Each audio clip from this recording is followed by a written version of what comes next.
Welcome to Let Me Fix This. Enjoy the video. You start by gathering what matters: your Zepeto export, background, and any motion presets. Import the PNG sequence or transparent MP4 directly so layers align. This preserves alpha and frame timing. Once done, create a 1080 x 1920 30 fps composition to match most social formats. Make sure to name layers clearly. This saves time when you animate. You'll also want the audio and any reference video imported now so you can sync visuals and motion. You'll animate using position, scale, and rotation keyframes. Set the first keyframe, scrub forward, adjust, and add another. This creates motion.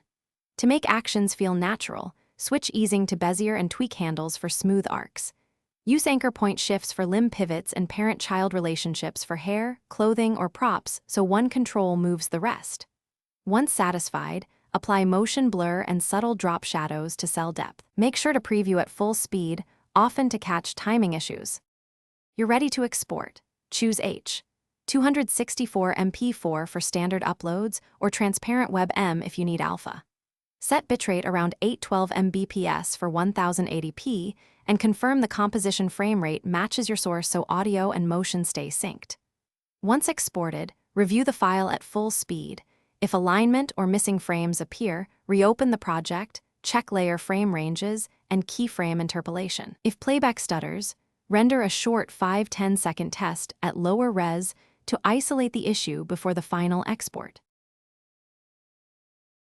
Thanks for watching. If you found this helpful, don't forget to like and subscribe.